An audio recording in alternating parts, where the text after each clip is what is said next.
Je n'ai confiance en personne. Voilà pourquoi, depuis 3 ans, je vis dans la clandestinité. Je m'appelle Mahamad Mirzali, j'ai 29 ans. Je suis né dans la ville de Goçay, en Azerbaïdjan. Mahamad a fui l'Azerbaïdjan en 2015, mais même en France, il craint pour sa vie. Sur son blog, il critique férocement le président Ilham Aliyev. L'Azerbaïdjan est devenu une dictature.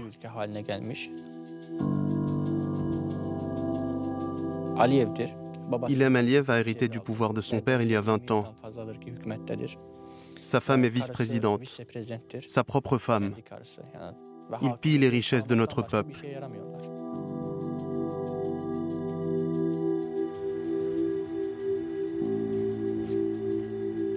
En 2014, après une parodie de procès, Mahamad est condamné à 20 jours de prison.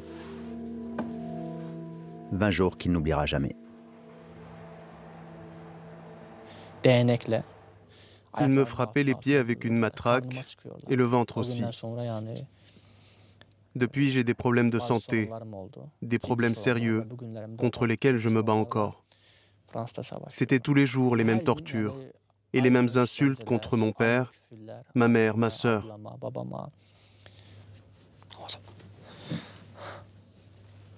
Mahamad assure que le chef du commissariat supervisait en personne les séances de torture.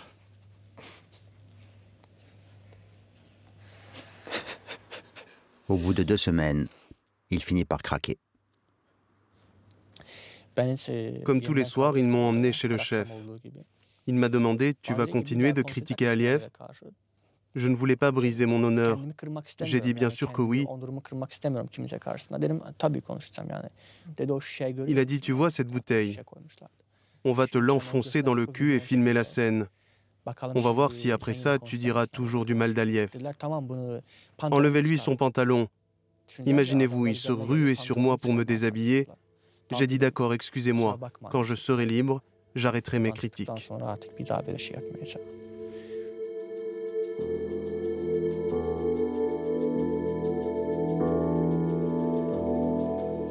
Le chef du commissariat occupe aujourd'hui un poste clé, responsable de la lutte anti-drogue.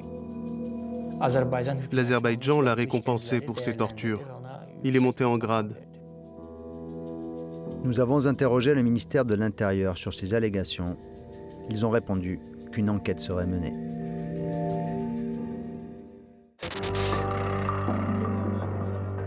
Les ONG sont formelles. En Azerbaïdjan, derrière la carte postale, la répression bat son plein. Le régime azerbaïdjanais est extrêmement violent, extrêmement intolérant à toute critique, et cela s'aggrave avec le temps.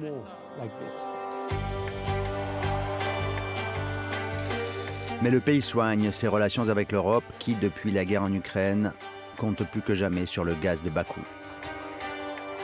Ils ont arrêté d'acheter du gaz aux grands dictateurs pour en acheter aux petits dictateurs. Thank you for supporting the European Union.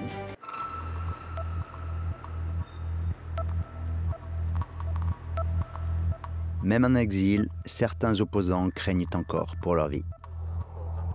Depuis qu'il est en France, Mahamad Mirzali, le blogueur, continue de conspuer sans relâche le président Aliyev. Il assure qu'on cherche à le faire taire, en lui proposant beaucoup d'argent par exemple.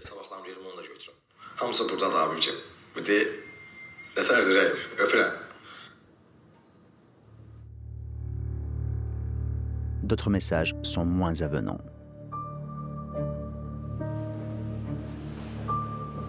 En octobre 2020, un homme lui tire dessus à Nantes. Il s'en sort par miracle, une balle dans l'épaule. 5 mois plus tard, deuxième attaque, toujours à Nantes. Les suspects sont originaires du Caucase et armés cette fois de couteaux. Ils m'ont tailladé de partout, aux mains, aux jambes, à la hanche.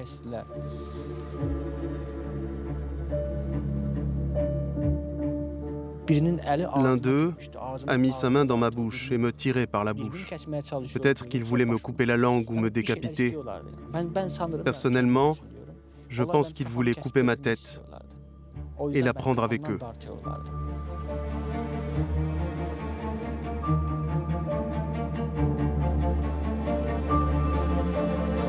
La justice française a ouvert une enquête. Mahamad vit désormais sous protection policière. Et lui aussi a mené son enquête. Je le dis avec certitude, derrière cette attaque, il y avait le président de l'Azerbaïdjan, Ilham Aliyev. Grâce aux réseaux sociaux, il affirme avoir mis à jour un réseau mafieux lié au pouvoir et même identifié l'organisateur des attaques.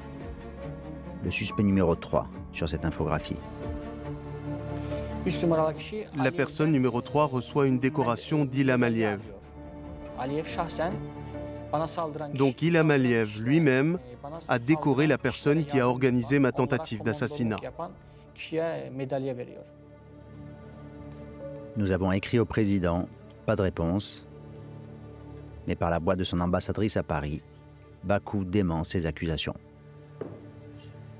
Vous savez, cette personne, il est ici, en France, il habite en France, et maintenant, c'est la justice française qui doit faire investiguer et qui doit prendre la parole et décider est-ce que ces accusations sont vraies ou non. Mais de notre part, nous rejetons toutes ces accusations.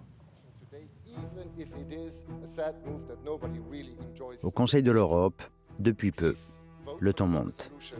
And let's tell our colleagues from Azerbaijan that we are not just a happy gathering of some European parliamentarians, but that we take our commitment seriously when it... Ce jour-là, à une majorité écrasante, les membres de l'Assemblée parlementaire du Conseil votent l'exclusion temporaire de la délégation azerbaïdjanaise. Jamais dans l'histoire, le Conseil de l'Europe ne s'est comporté de manière aussi honteuse.